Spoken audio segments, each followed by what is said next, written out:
ইন্ডিয়ায়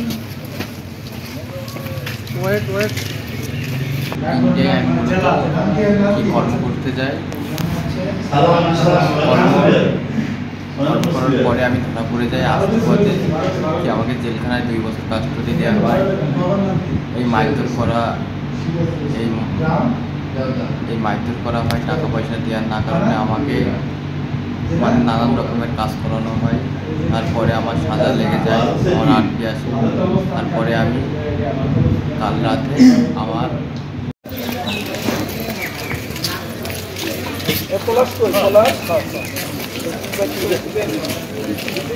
বাড়ি আমি 2023 সালের অক্টোবরের 9 তারিখে ইন্ডিয়াতে গিয়েছিলাম। ফার্স্ট দিনে আমি ধরা পড়েছি ইন্ডিয়াতে বেশি বেড়াতে। ততক্ষণ আমাকে সৌরভনগর থানাতে হ্যান্ড ওভার করে, থানা থেকে আমাকে বসিরহাট করে দিয়ে বসিরহাট কোর্ট থেকে আমাকে 2 বছরের সাজা দেয়। 2 বছরের সাজা শেষে আজকে আমি বাংলাদেশে আসছি।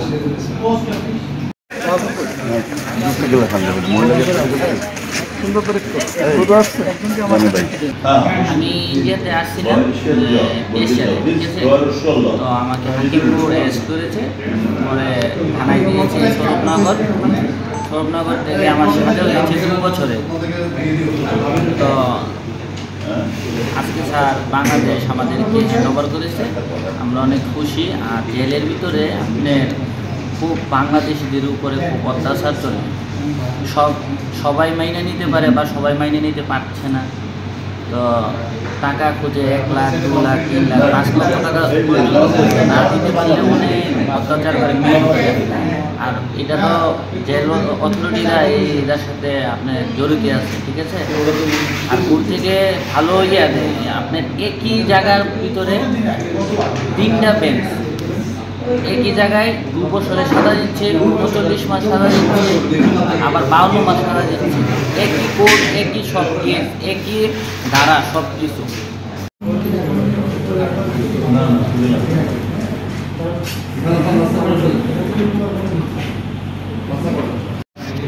আমি প্রথম বাংলাদেশ থেকে ইন্ডিয়া যাওয়ার পথে দালালের চক্করে ধরা পড়ি। কাজের সন্ধানে নিয়েছিলাম। 9 মাইনের 23 সালের 9 মাইনের 21 তারিখেই ধরা। আর 2025 সালের 9 মাইনের 21 তারিখের ভিতরে আমার সাজা ক্লোজ হয়ে যায়। এখন ওরা জবরদস্তি করে বা জেলের ভিতরে মানে টাকা পয়সা এটা ওটা করে ওরা, বা বিভিন্ন আমাদের মানে অত্যাচার করে। আর কোনো দেশেই আমাদের মতন এরকম কোনো সাজা নেই আনপাসপোর্ট, এইটাই বলছি।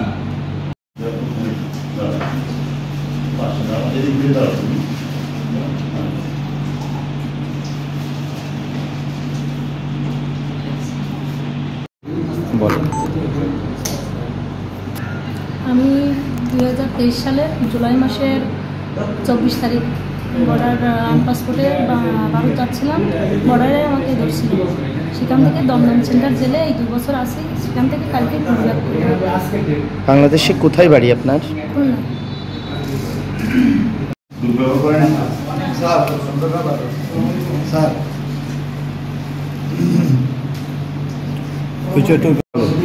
মথুরা তীর্থে গিয়েছিলাম ধর্ম অনুষ্ঠান, সেই জায়গাতে বাড়ি যাচ্ছিলাম। বাড়ি যাতে গিয়ে সিটিতে দমদম 2 বছর